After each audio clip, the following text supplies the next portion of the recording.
So tonight we're going to talk about some tips for aligning panels and gussets for bags, or in this case we're going to help Tim with his Bible covers. Also some tips on putting in zippers and piping.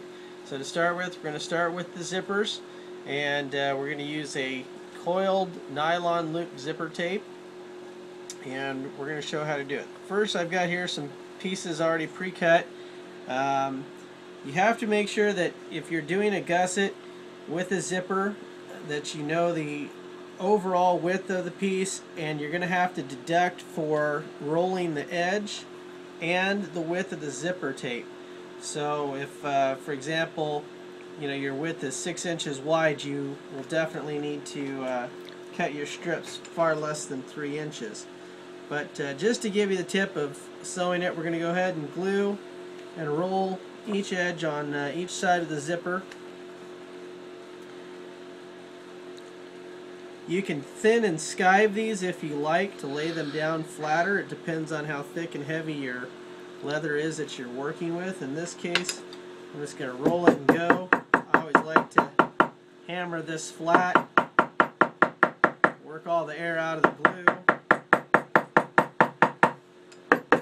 As you can see, that piece kind of took an arc to it, and that's because it's getting stretched out as I take and hammer that down, so be sure to take that into account. So now that I've got this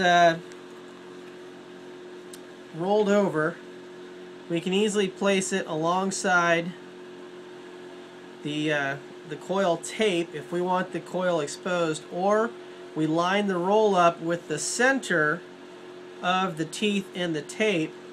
And this is where a zipper foot definitely comes in. If you don't have a zipper foot, make do. One thing you're going to want to keep handy is some chalk. This is Taylor's chalk. It's shaped more like a paddle, not so round, which is nice. And so what we need to do is give ourselves a stitch line based on where we want that stitch to go. And because it's Taylor's chalk, it removes easily, so we can draw right on our leather. Just give us a nice little line to follow with our sewing machine. Okay, bear with me as we move to the sewing machine.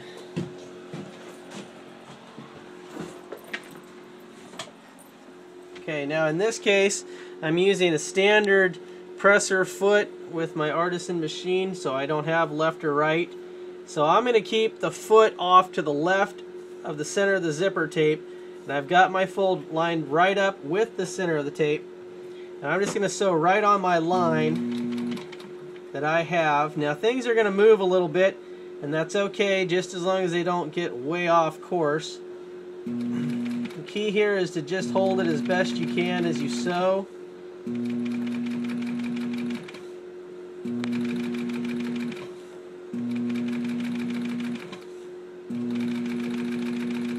Short bursts always work best at first until you get the hang of it.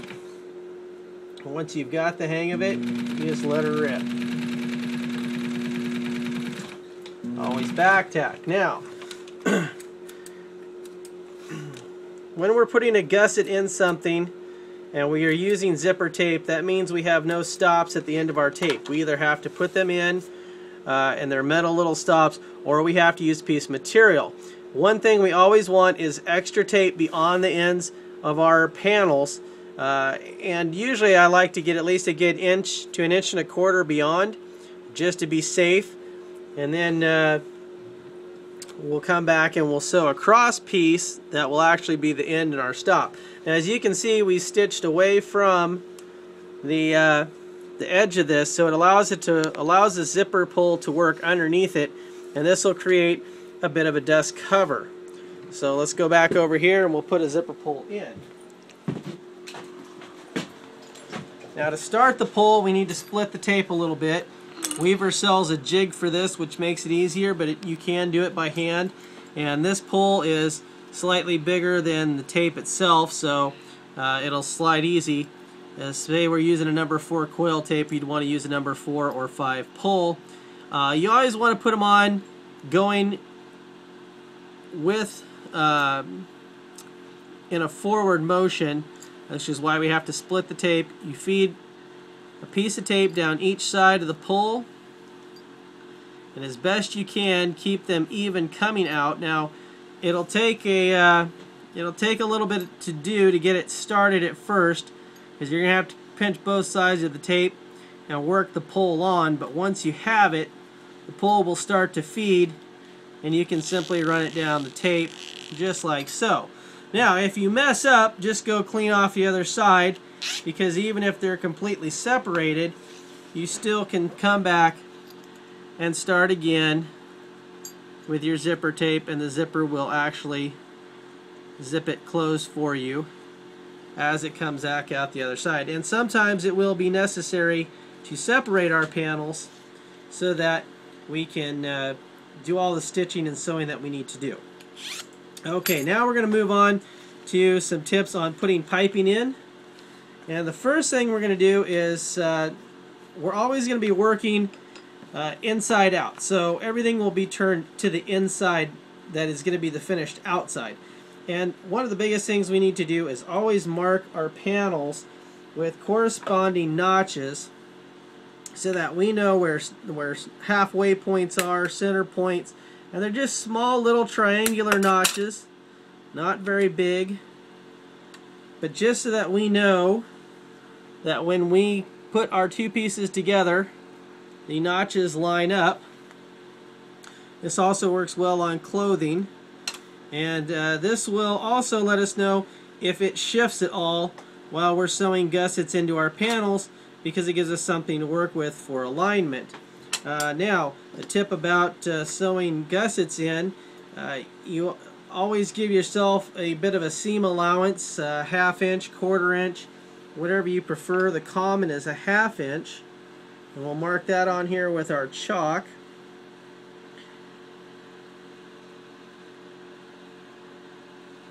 And that means that this chalk line, a ½ inch in, represents where we want our stitch line to be. So, when we measure our gussets, we don't want to measure the very outer edge, because then our gussets would be too long. We need to measure along our marked chalk line, because that way we'll have proper sizing for our gussets as we go around. So now, this being said, we're going to separate. I have my fake piping here. I'm going to put a little notch in it just for alignment purposes so we can see here. Now we're going to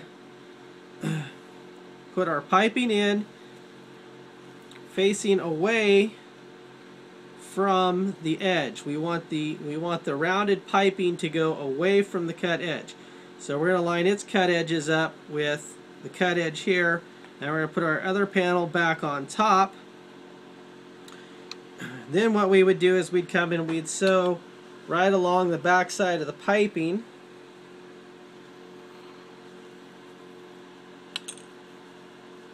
And we will take that over, we'll take this over to the machine and I'll show you how that's done. So we have everything lined up, we have notches lined up, our piping's in place. This is where a cording foot comes in handy, or a left or right foot machine would be great. In this case, I'm going to wing it and go with my standard presser foot.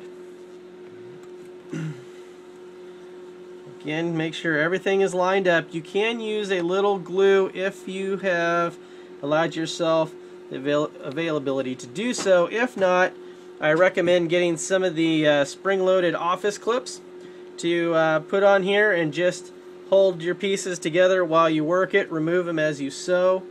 So get our sewing. Always do a little back tack when we start our sewing. Make sure everything is lined up. And you know, if something isn't lined up, you don't want to pull it too much because it will throw everything off. You really want to try and just get it to be relaxed and together. So we sew right along our piping as we have marked out.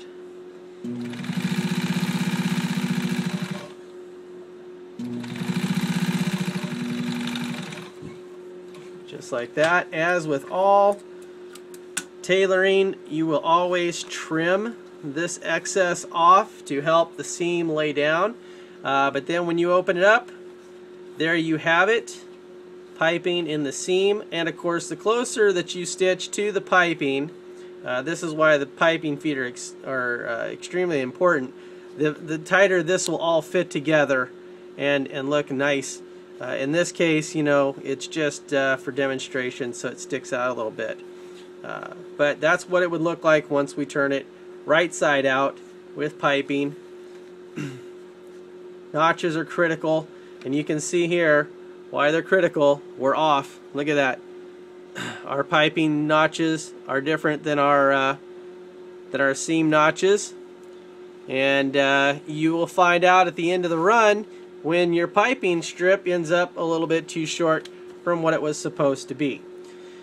When it comes to finishing piping, like if we were going all the way around, you would want to overlap it like so, and then just continue stitching right over this junction here. Or if we were putting an end on this, we would tuck it under and stitch it in to complete it. So those are some helpful tips and hints on how to put in piping and a zipper. Hope you enjoyed, and we'll see you next time.